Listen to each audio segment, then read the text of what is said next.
Hello and good evening all. You are all welcome to this third session of lectures on colorectal cancer.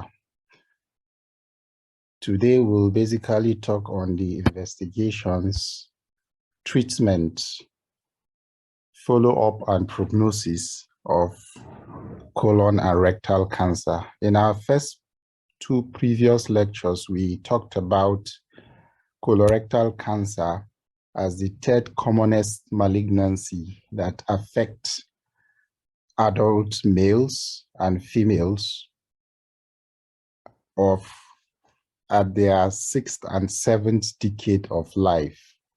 And we mentioned that colon cancer is commoner in females and rectal cancer is commoner in males. We also mentioned that the mode of their presentation depend on some certain factors, and these factors include the stage of the disease, whether it's an early disease or an advanced disease. It also depends on the location of the tumor, whether it is located in the right side of the colon, the left side of the colon, or even the rectum. It also depends on whether it has other parts of the adjacent structures.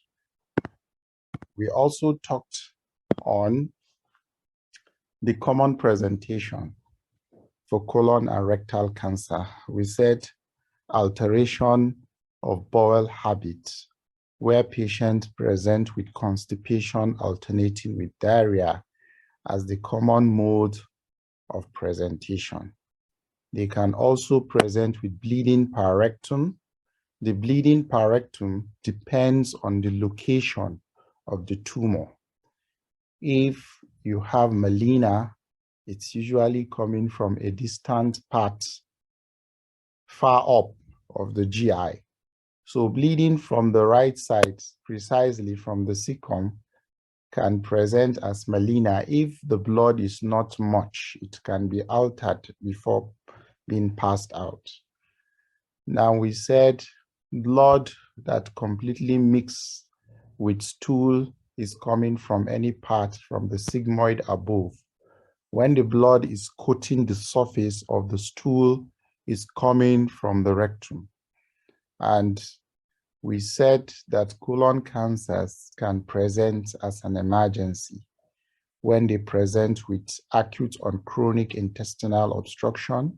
They can present with perforation and generalized peritonitis, massive lower GI bleeding, and intra-abdominal abscesses when they form fistula. They can present with symptoms from distant metastasis. And we mentioned that the commonest site of metastasis for colon and rectal cancer is the liver. And 30% of patients at presentation already have metastasis to the liver. Okay, so we talked on all these factors. So today, we are going to talk on investigations of colon cancer. Now, anytime you are asked for an investigation of any disease, whether in oral exams or in a written form of exams, it is expected that you classify your investigations into 3, okay? Don't forget, anytime you are asked on investigation of any disease, whether in an oral exams or in a written exams, you should classify your investigations into 3. The first category of investigations are diagnostic investigations to confirm your diagnosis. That is the first category of investigation. Investigations to confirm your diagnosis. The second category of investigations are investigations to stage your disease. And the third category of investigations are investigations to prepare patients for treatment. So these are the three categories when you are asked to investigate any disease pathology, and especially for malignant conditions. Before we dive into investigations for colon and rectal cancer, you should know that for you to properly investigate diseases in the colon and rectum, you will require what is termed bowel preparation.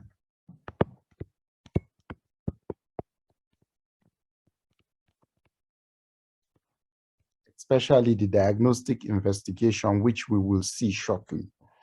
Now, bowel preparation is important, you know about it. For any patient you are preparing for investigation or treatment of pathologies that are located in the large bowel, especially in the left side. So bowel preparation is aimed to reduce the bacterial and fecal load of the colon before operation, to reduce infection and anastomotic leakage. Okay, so bowel preparation, don't forget, is an investigation to reduce both the bacterial and fecal load in the large bowel. Okay, it aims for you to get a clearer picture when you are visualizing the colon, or it also aids, okay, to reduce this load when you are operating on the colon. For example, you are doing anastomosis. You want to get rid of the feces so that your anastomosis won't fail. And you should know there are two types of bowel preparation, which could be either mechanical or chemical method. The mechanical bowel preparation, you can see the various types, and chemical is use of antibiotics. We are not going into the details of bowel preparation. It's just for your information to know, for you to properly investigate the colon, especially for the diagnostic investigation, which we will see shortly, or for even treatment, you need to do a bowel preparation. Now, coming to the investigations now. Colonoscopy and biopsy confirms the diagnosis. Colonoscopy and biopsy. The first and most important diagnostic investigation for colon and rectal cancer is colonoscopy.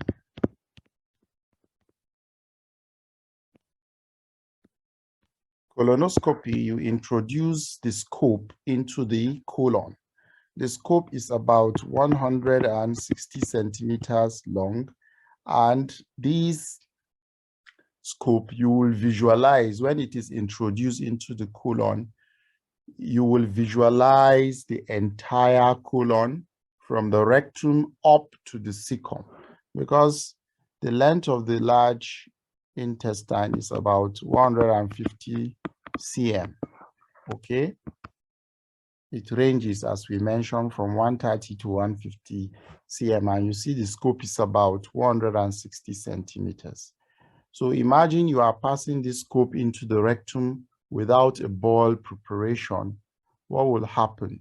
A lot of feces will interfere with the vision. You will not see the colon properly. So the first investigation we are talking about that is diagnostic is colonoscopy and biopsy. Now, when you introduce the scope, it visualizes the entire length of the colon. And when you cite a pathology, if you see any lesion, okay, you have to characterize that lesion, the location of that lesion, okay, the surface of that lesion, okay, the extent of involvement of the bowel, whether it's only on one part, it is circumferential, you have to describe that, okay? You also talk about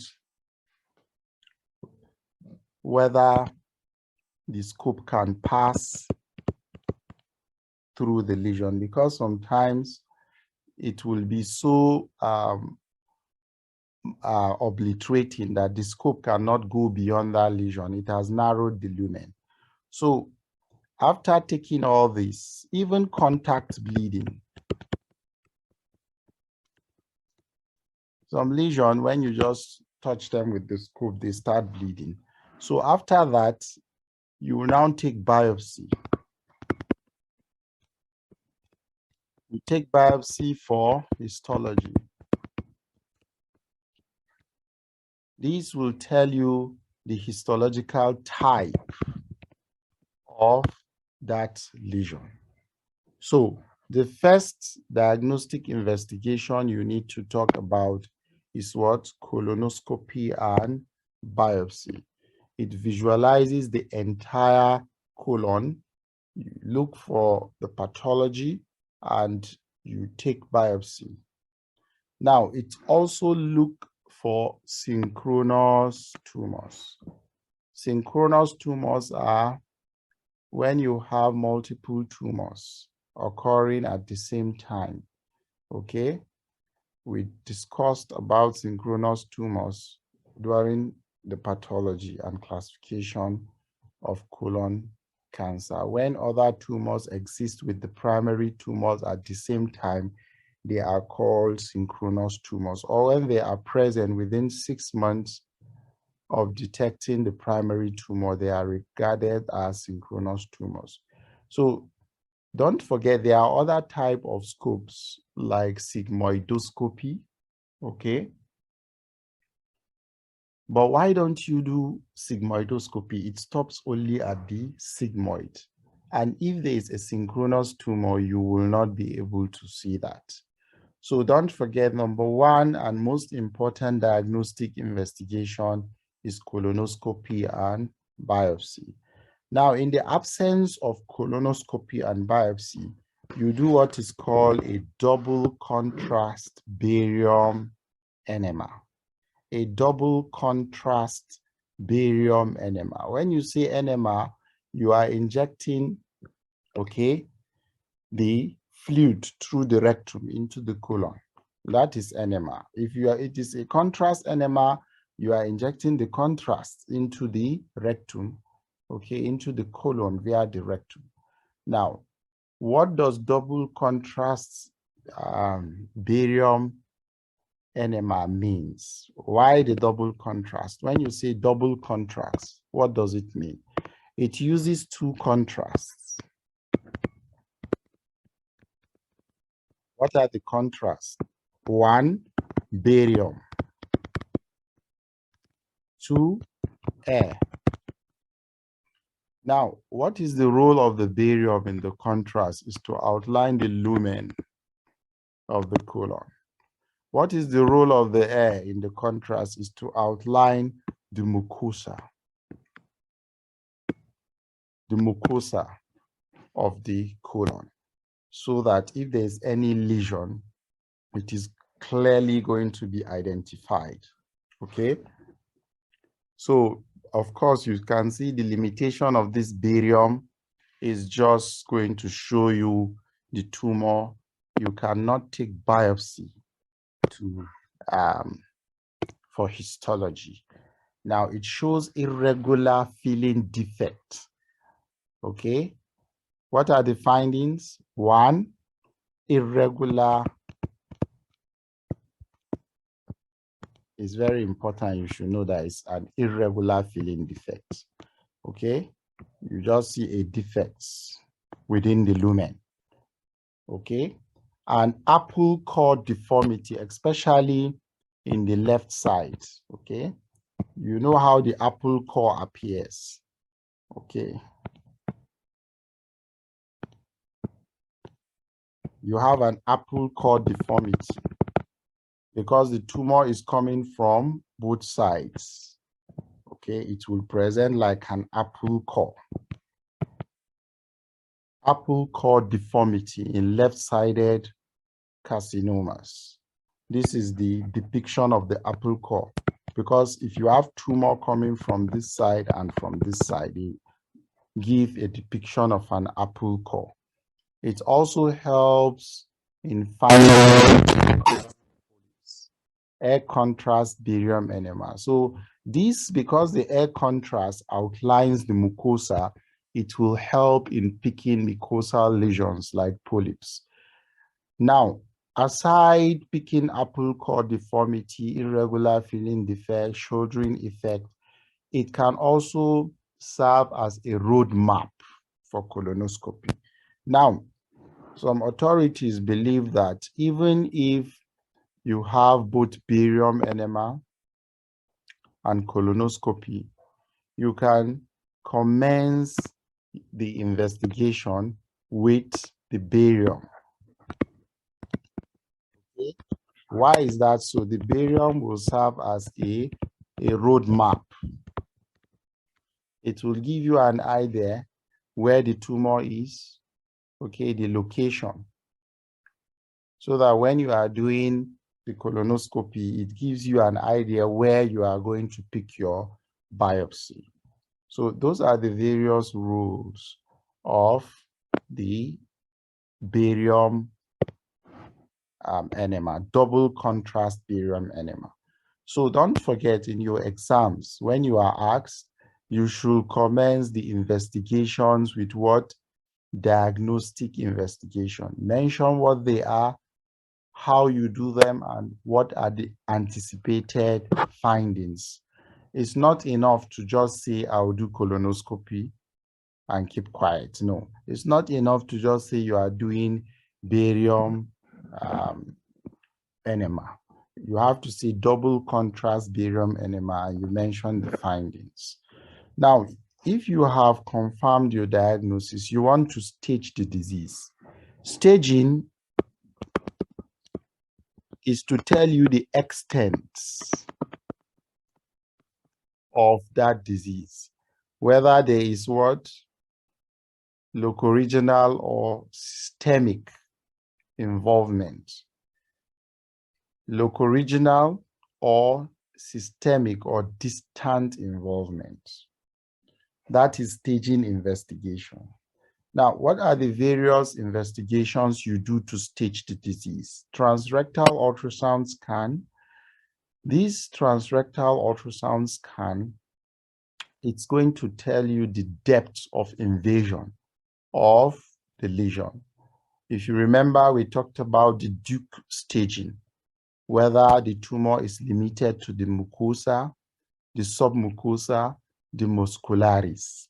Now, when you do a transrectal ultrasound scan, it will tell you the extent of involvement of the bowel wall.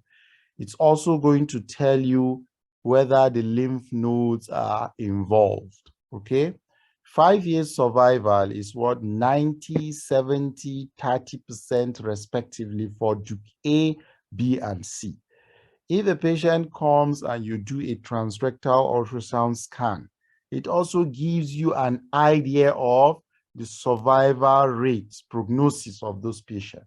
Patient presenting with Duke C, the survival of that patient is about only 30%, okay?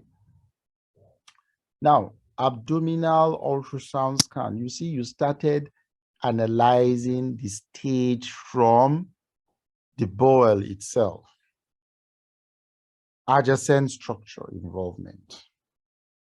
Okay, now, abdominal ultrasound scan to see one, liver secondaries, metastasis to the liver. spreads on the peritoneum, lymph node status of the patient, rectal vesical secondary, and presence of hydronephrosis. Okay, let me explain all this so that you understand what we are talking about. When you do an abdominopelvic ultrasound scan for a patient with colorectal cancer, you are doing that to assess one, spread to the liver. Now, I told you the commonest site of metastasis of colon cancer is to the liver. Most of the patient, up to 30% at presentation, will already have metastasis to the liver. Now, how does metastasis to the liver present? They present as umbilicated.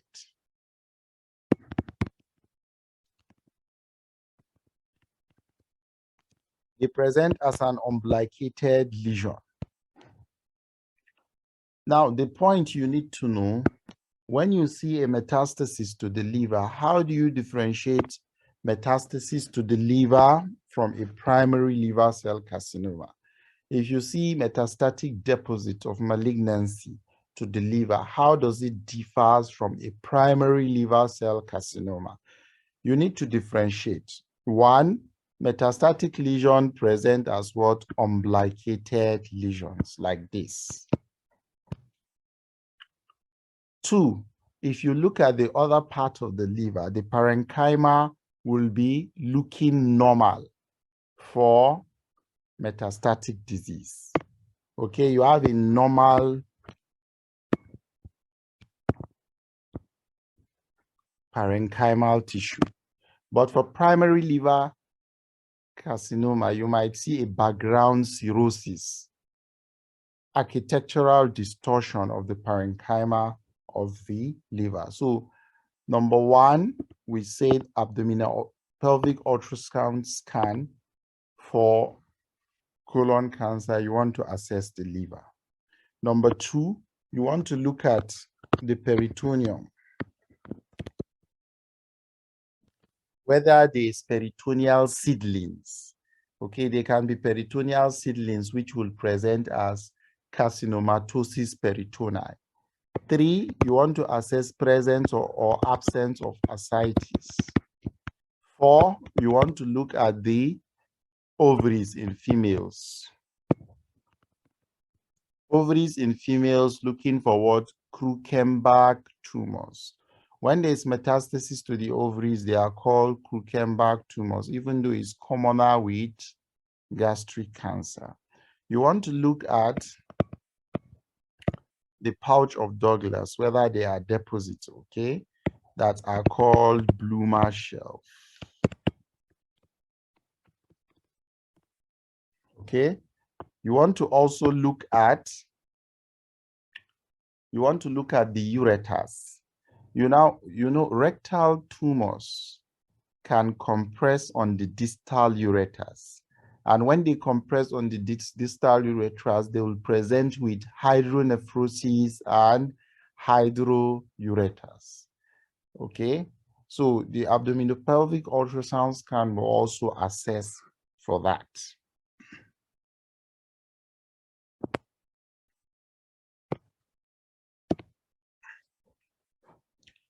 So now abdominal CT scan, which is more representative than abdominal ultrasound scan. Now, abdominal CT scan will show you all the features of abdominal ultrasound scan. In addition, it has proper assessment of the lymph nodes.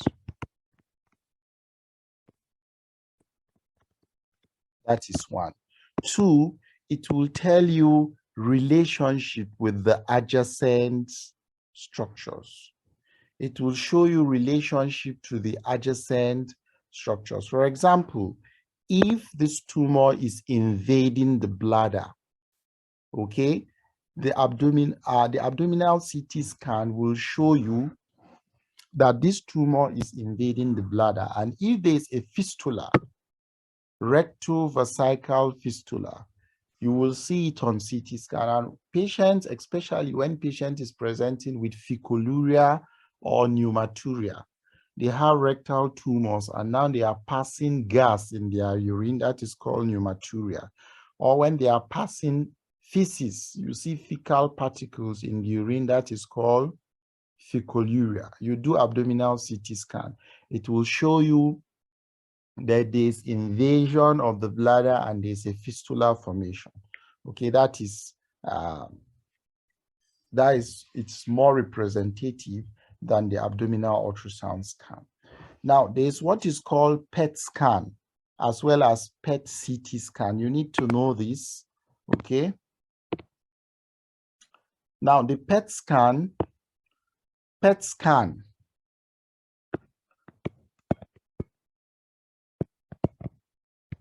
is called the positron emission tomography. This utilizes a contrast that is called 18-fluorodeoxyglucose. It is injected intravenously. And when it is injected intravenously, 18 is a contrast. It's a radioactive contrast that is injected. Then the image, the scanning, the whole body is scanned. Any part where there is a metastasis, it will pick the spots anywhere. The advantage of PET scan over even bone scan, it picks metastatic deposit in both soft tissue and even bone tissue. Now you can see PET scan is more representative than abdominal ultrasound scan. It's more representative than CT scan. Okay, you don't have to do multiple investigation. Anywhere this tumor has deposit, you will see activity of that radioactive contrast that is injected. Now, to improve on the PET scan itself, they now added CT scan to the PET scan. So there's what is called PET CT scan. It shows you the location of the deposit as well as the precise anatomical site of the metastasis. Okay, all these are staging investigations. Don't forget transrectal ultrasound scan, abdominal ultrasound scan, CT scan, PET scan. You should be able to discuss all these staging investigation. Now, what is the role of IVU, intravenous urography, in a patient with colonic tumors? Now, if a patient has hydronephrosis, the IVU will show you the site of the compression. 2, it will give you the anatomical positioning of that ureter so that when you are doing the colonic surgery, you don't injure the ureter, because when you are removing the colon, there is tendency of injury to the ureter. So if you do an IVU prior to that, you will know the precise anatomical location. Now, the third category of investigations are called the baseline investigation, or investigations to prepare patient for treatment. You do a full blood count where you are interested in knowing the packed cell volume of the patient or his hemogram, the white blood cell count, okay, and the platelet counts. Now, if there's any derangement, you correct. You want to do urea electrolyte creatinine. You want to see the patient's electrolytes. If there is any derangement, you correct. The creatinine and the urea assesses the renal function of the patient. Liver function test of the patient. Now, sometimes it takes about 85 to even 90% involvement of the liver before you see derangement of liver enzymes. So scanning is more accurate than LFT. However, you have to do the liver function test because you are preparing this patient for a form of treatment that may involve chemotherapy, giving a lot of drugs that are not only toxic to the malignant cells, they can be toxic to the liver cells and being metabolized in the liver. If the liver have lost most of its metabolic function, you will just only increase toxicity of the medication. Fasting blood sugar to rule out diabetes mellitus. ECG, you look at the function of the heart. Okay, if there's any abnormality noted on the ECG, you have to do echocardiography to assess fully that. You have to group and cross-match blood for the patient, okay? Now, if there's anemia, you also correct before even embarking on any form of treatment. Now, you should know carcinoembryonic antigen is a tumor marker.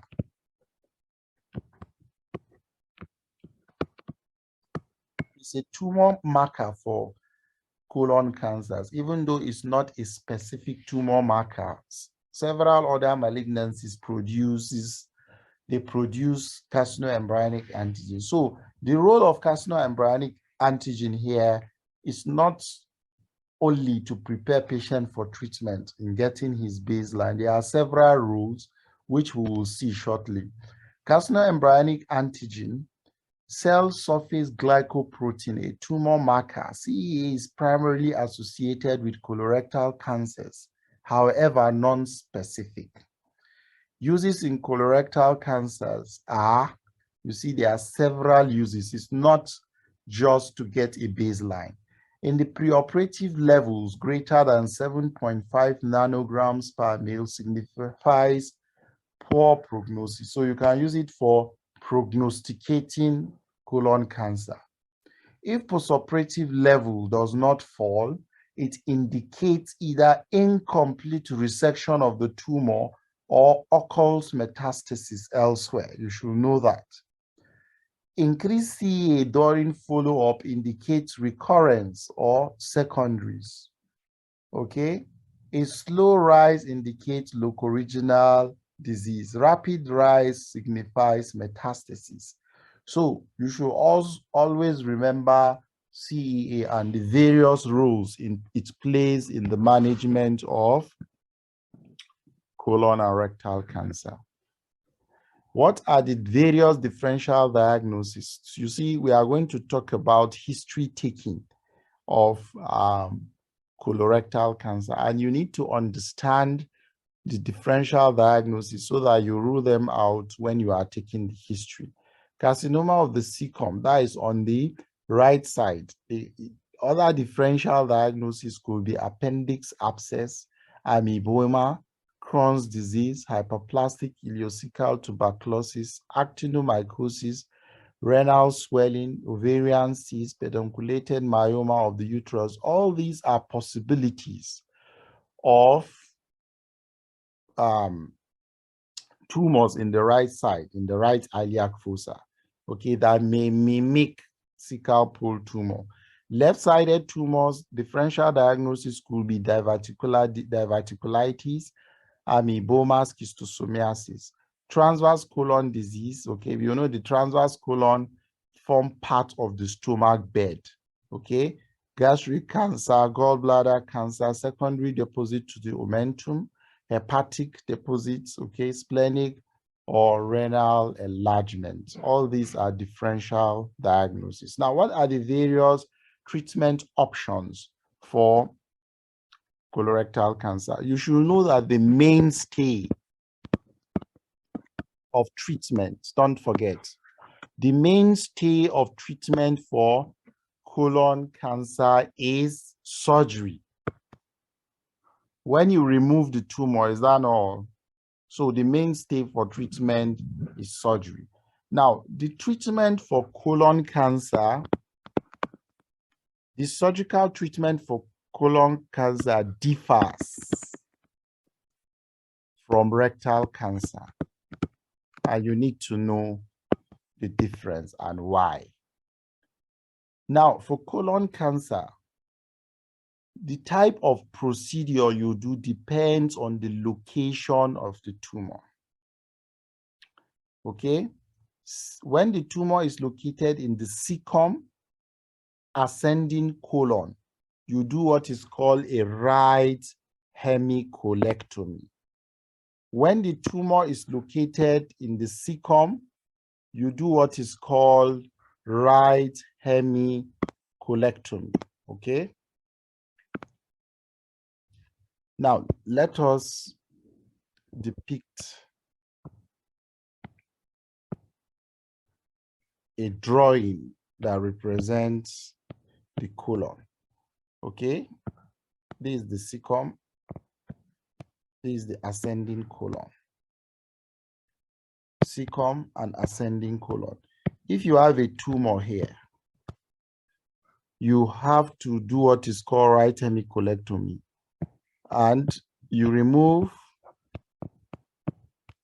25 centimeters, 15 to 25 centimeters of the terminal ileum, the cecum and appendix, the ascending colon, okay, the hepatic flexure, this is called the hepatic flexure, up to the proximal 1/3, up to the proximal 1/3 of the transverse colon. This is called right hemicolectomy. What will you remove? Terminal 15 to 25 cm of the ileum, cecum and appendix, ascending colon, proximal 1/3 of the transverse colon. The reason why you do that, you want to remove all the lymphatics. The lymphatic supply of all this region are the same, and these tumors disseminate via these lymphatics. So if there is a tumor here and you leave the lymphatics that are here, the tumors might have spread to the lymphatics there, and you will have recurrence. But remember, you do not see these lymphatics intraoperatively. What do you see? You see the arteries, and the lymphatics follow the arteries. So this right hemicolectomy is based on a branch of the superior, okay, mesenteric artery called the right colic artery. Okay, so the right colic artery supply up to the proximal 1/3 of the transverse colon, and the lymphatics follows that up to that side. So tumors that are located in the cecum, ascending colon, the resection you do is called right hemicolectomy. And these are all the structures that are removed. If the tumor is located in the hepatic flexure, you do what is called extended right hemicolectomy. Okay.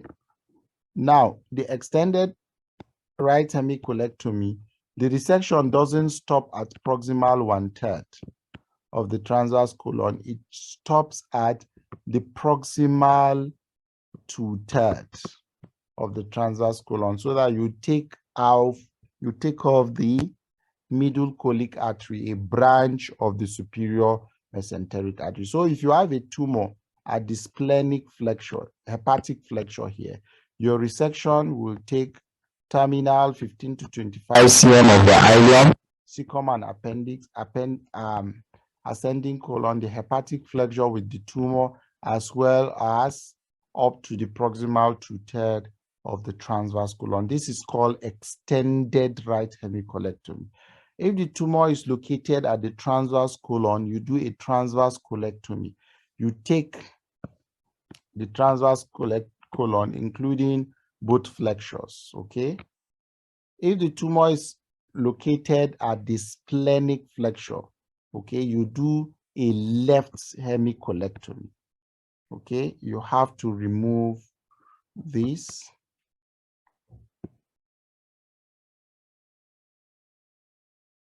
and the spleen and the splenic, okay? And you remove the up to the sigmoid. Okay, up to the sigmoid. You don't go beyond the sigmoid. Now, if the tumor is located in the descending colon, you do left hemicolectomy. If it's located in the sigmoid, you do sigmoid colectomy. You remove the sigmoid colon.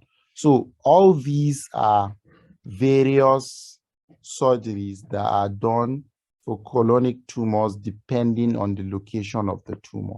Now, for rectal tumor, the surgery is completely different. Okay?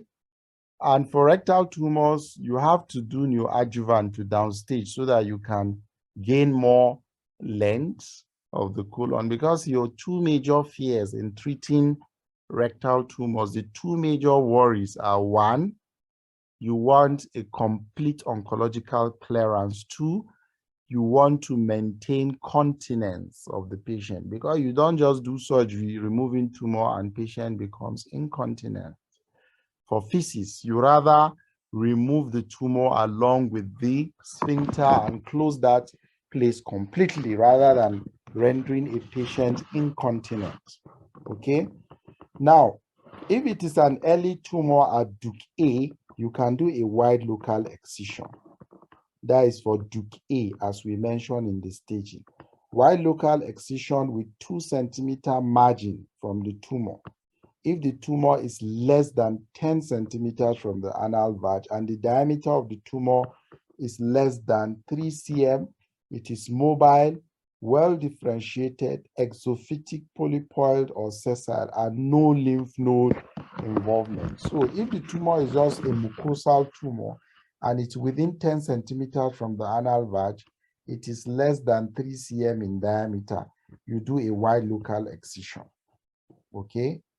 Now, if the tumor is more than 10 centimeters from the anal vag, you do a procedure that is called an anterior resection. I will explain all this so that you understand what we're talking about. If the tumor is located 6 to 10 centimeters from the anal vag, you do what is called a low anterior resection. If the tumor is less than 10 centimeters from the anal vag, you do what is called abdominoperineal resection of the rectum and a permanent colostomy for that patient, because you are going to remove the entire rectum and the anal canal, and you will close the wounds and bring out a permanent colostomy. And when this procedure is done by 2 surgeons, it's called a synchronous combined abdominoperineal resection of the rectum. You have a perineal surgeon as well as an abdominal surgeon. Now, at MBBS level, what you should know is that you just need to know the names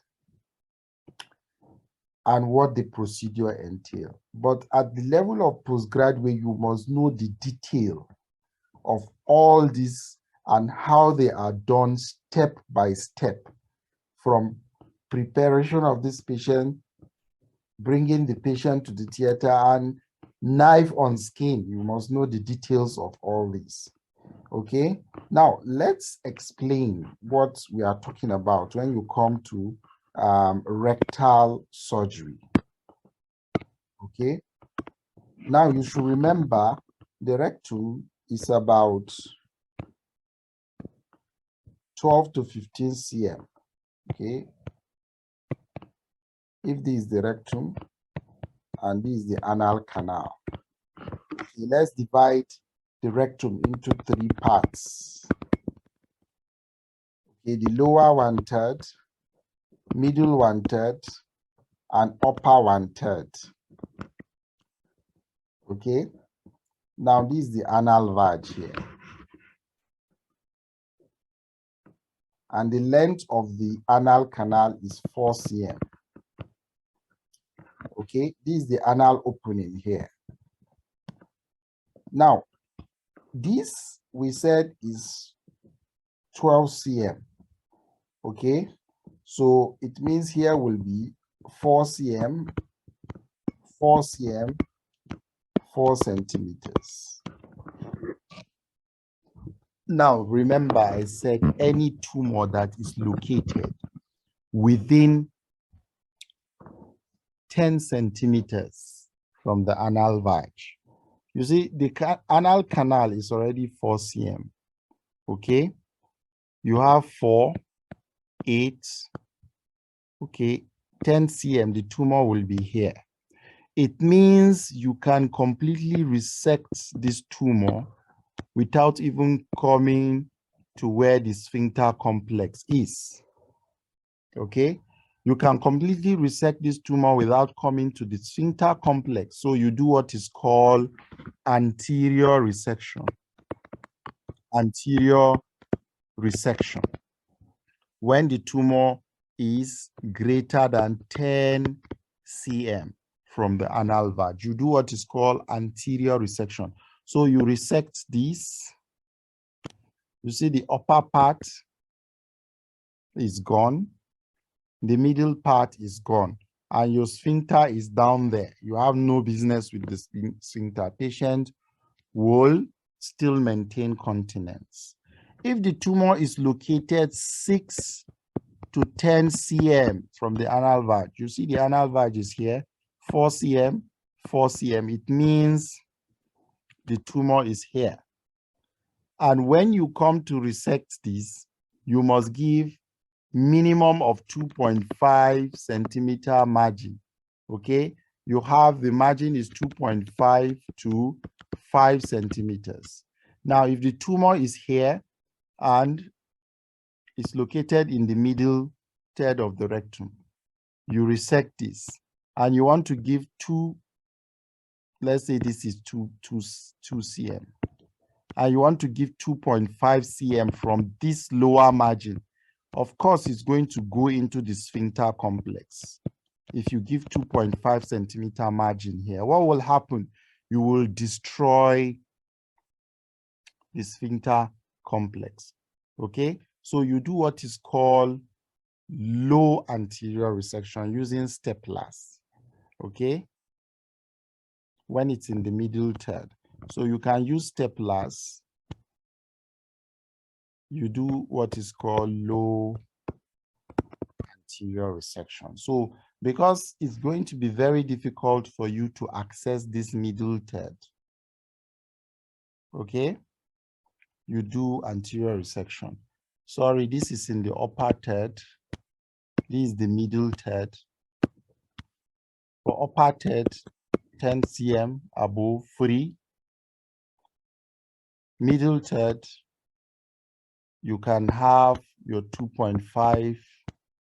Okay, let me just clear it so that we have a better picture.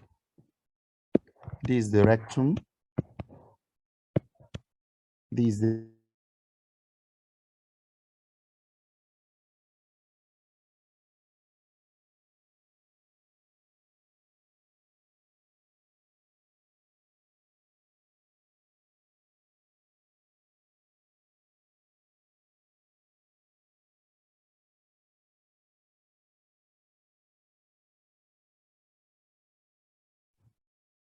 sorry, my network went off, but it's back. Let me quickly revise what I said. This is the rectum, okay, and this is the anal canal. The anal canal is 4 centimeters. Okay, you have the lower 1/3 of the rectum, the middle 1/3, and the upper 1/3 of the rectum. So this is 4 cm, 4 cm, 4 cm. Okay. Now, if a tumor is located in greater than 10 centimeters, okay, from the anal vag, so it means, or any tumor that is located in the upper third, you do what is called anterior resection, because you want to take the tumor entirely with a margin of 2.5 to 5 centimeters. So even if you take 5 centimeters, okay, let's say here is 1 and here is 4, you are still far away from the anal sphincter. So there is no risk of damage to the anal sphincter. So tumors that are located 10 centimeters, you do what is called anterior resection. Tumors that are located between 6 to 10.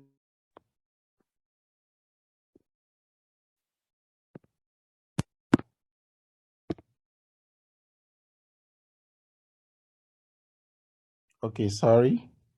My network is a little bit unstable. I don't know why. Okay. So if you miss anything you asked during the question and answer session. So we said tumors located 6 to 10 centimeters from the anal vag, you do low anterior resection. When they are less than 6 cm from the anal vag, you cannot take off these tumors that are here and also give 2.5 margin to 5 centimeters without encroaching on the anal sphincter. You are going to destroy the anal sphincter. So what you do, you remove the entire tumor with the anal canal and close the perineum. Then you do a permanent colostomy. That is called abdominoperineal resection of the tumor. If you have clarifications, I will clarify that if you don't understand. Okay, note margin of normal tissue should be at least 2.5 to 5 centimeters from the anal vag and must not be breached for continence surgery. Now, there are the other types, modalities of treatment include chemotherapy, and chemotherapy could either be neoadjuvant chemotherapy or adjuvant chemotherapy. Neoadjuvant chemotherapy, you give it before surgery. And the aim of neoadjuvant is to downstage. Okay, so that it can become resectable. You downstage so that, especially for rectal tumors where you want to gain more length of the tumor, you want to gain more length so that you can spare the sphincter. If it's in the middle third, you give chemotherapy, it can move up. When it shrinks, it can now move up because of the shrinkage to the middle third or upper third. Instead of giving a permanent colostomy, you will now do an anterior resection or even a low anterior resection. Okay, that is the aim of neoadjuvant chemotherapy. Adjuvant chemotherapy, after resection, all the metastatic tumors, okay, in the bloodstream, you now give chemotherapy to kill those. Now, you should know there are various types or regimens for chemotherapy for colon and rectal cancer. Okay, these chemotherapy are cytotoxic agents, cytotoxic drugs. Okay, and they reduce recurrence and improve overall survival by 30%. The various regimen you should know, okay, chemotherapies are given in cycles. Okay, we are not going to go into the details of chemotherapy because chemotherapy for colon and rectal tumors is a topic on its own, but you should know there are various regimens. The old and almost abandoned Mayo's regimen, okay, is among the first chemotherapy that are given, where combination of 5-fluorouracil and leucovorin is given. 5-FU and alpha interferon can also be used. The flux regimen, where you use 5-FU and oxaliplatin. Then the Folfox regimen, where you have various types, Folfox 4 and Folfox 6. And these are combination of folinic acid, okay, that is the leucovorin, 5-fluorouracil and oxaliplatin. There's another combination that is called FOLFIRI, folinic acid, 5-fluorouracil and irinotecan. Then FOLFIRINOX. These are various combinations. Now, you should know the various roles, okay, mechanism of action of these particular drugs and their side effects. use combination to tackle the problem of resistance to chemotherapy. And you also use combination because these drugs act at various sites in the cell cycle to combat resistance. So I won't go into the details. I'll give you the slides so that you can go into the details of all these chemotherapeutic regimen. And if you have any clarification, you ask so that I clarify that.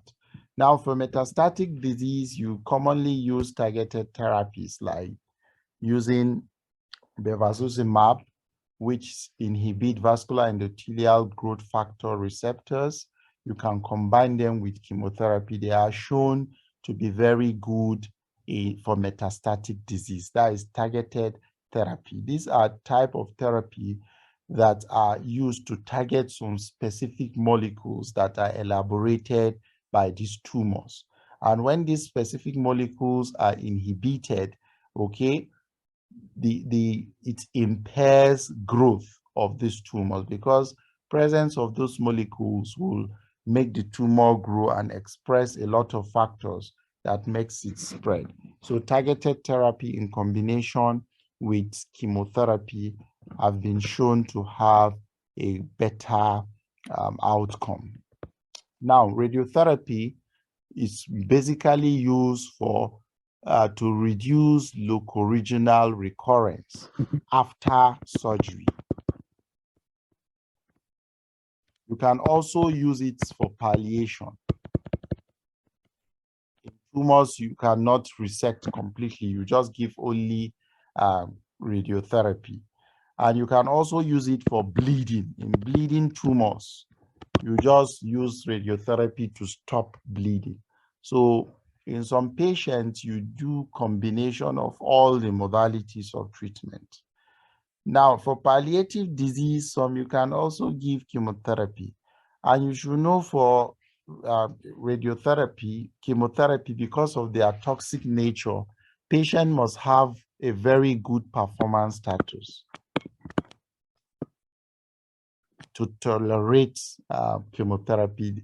Any patient whose performance status is less than 70%, you don't give the patient chemotherapy because it will be more detrimental than cure. Note that in emergency, as we mentioned in our previous lecture, there is need for resuscitation, okay, and fecal diversion, okay, before you give before a later definitive treatment. If a patient presents with acute on chronic intestinal obstruction secondary to a colonic tumor, of course, you have to resuscitate the patient and do a diversion colostomy. You divert the feces.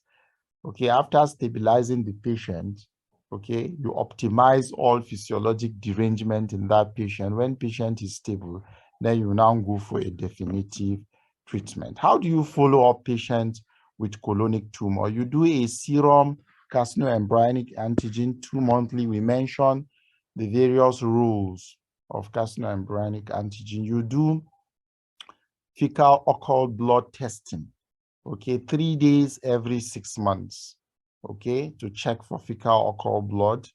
Then colonoscopy done 1 year after operation and every 2 to 3 years thereafter. Of course, this is a screening. You can also do what is called screening, okay, colonoscopy yearly for those patients who are high-risk patients. Of course, because screening should be a tool that is cheaper and very easy. If you look at the properties of a tool used for screening, you can do CEA, fecal occult blood, okay? Then, but of course, colonoscopy is more reliable. Now, what is the prognosis? We'll talk about the prognosis, and that is the end of the lecture. If you have any question, then you can ask. The prognosis depends on the site. Left-sided tumors has got better prognosis as they present early because they will present with features of intestinal obstruction and patient will quickly be treated. But right-sided tumors will keep on growing growing because they only present with the 3 A's of malignancies as we mentioned. The type of the tumors, colloid carcinomas have got poorer prognosis. The size of the tumor, of course, larger size, involvement of adjacent structures, lymph node status, number of lymph nodes involved decides the prognosis. Liver secondaries has poorer prognosis, even though you can resect hepatic metastasis along with the primary tumor if it is resectable. Age of the patient, younger patients have poorer prognosis because they tend to be either genetic or syndromic, okay? Associated diseases like HIV will give it a poorer prognosis. Advanced stages have poorer prognosis. Presence of complication will give poorer prognosis, okay? On the whole, it is a curable malignancies with proper surgery and adjuvant therapy. So we've come to the end of the lecture on colon and rectal cancer. So if you have any question, please, you can unmute yourself, then you ask your question for clarification. Thank you very much for participating. So if you have any question, please, you can unmute yourself and ask for clarification. Thank you very much.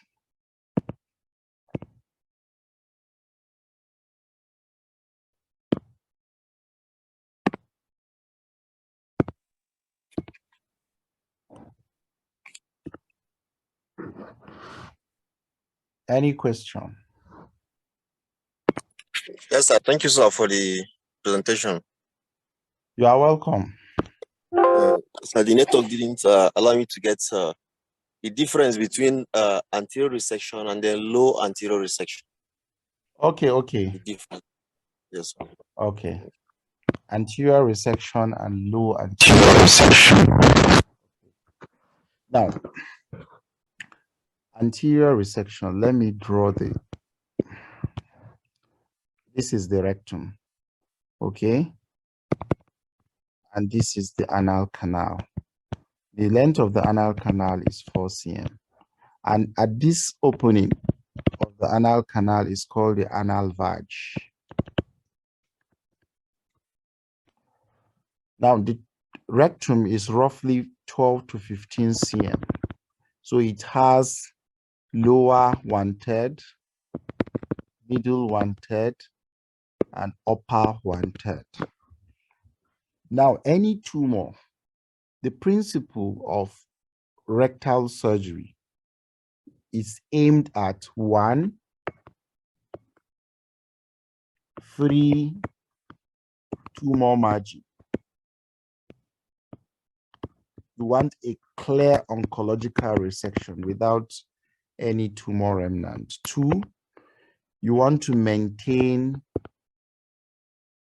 okay, you want to maintain continence of the patient. You don't want to do a surgery and patient lost continence for feces. So these are the 2 aims in your mind. And you should know that when you are resecting any tumor from the rectum, you must leave a 2.5 to 5 centimeter margin, okay? If a tumor is located here, the margin, tumor-free margin should be 2.5 to 5 centimeters. Now, if the sphincter mechanism is around, okay, the rectoanal region, and you tamper with this sphincter complex,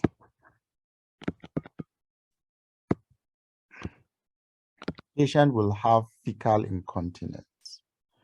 So any place a tumor is located, you should be able to resect it such that you completely resect the tumor with a clear margin and you are not touching the sphincter. If it is too close to the sphincter, so you have to incorporate the sphincter into your resection, I'll remove the anal canal completely and close the perineum and bring out a permanent colostomy. Now, if the tumors are located in the upper third, that means they are greater than 10 centimeters from the anal vag. Okay, you can do what is called anterior resection. It means this tumor can be resected and you have 2.5 to or even 5 cm without coming close to the sphincter. You can do an anastomosis. You can resect the tumor and do anastomosis. If the tumor is located, so the first for anterior resection is greater than 10 cm from the anal vag. 2, if the tumor is between 6 to 10 centimeters from the anal vag, that's at the middle third, okay? You do what is called low anterior resection. It means you can still take up to 2.5 cm without encroaching the sphincter. It is called low anterior resection. Why low? Is close to the sphincter, but it's not touching the sphincter. So you do a low anterior, and this is quite difficult. So you need staplers, anastomotic staplers, to remove this tumor along with a 2.5 centimeters located at the middle third of the rectum. That is a position that is between 6 to 10 centimeters from the anal vag. Okay, you do a low anterior resection. If it is in the lower third, less than 6 centimeters from the anal vag, is here, okay, it's already at the sphincter complex. If you try to give any 2 cm here, you are going along with this. So it's better, you can't take the sphincter and leave the anal canal. What is it doing there? Okay, so you just have to take the sphincter completely with the anal canal, then you close the perineum primarily and bring out a permanent colostomy. I don't know if it's clear. So it's clear, sir. Clear. Okay. Any other Yes. question? Any other question? Okay, it appears there are no questions. If you have question, you unmute yourself and ask. If you don't have any question, I believe we are going to stop here. Then tomorrow we are going to discuss history taking. Then we will now illustrate how to take history of a patient presenting with colon and rectal cancer. Thank you very much for participating. We are going to stop here. We are going to end the meeting. Thank you all. Thank you, sir. Thank you, sir. Thank you.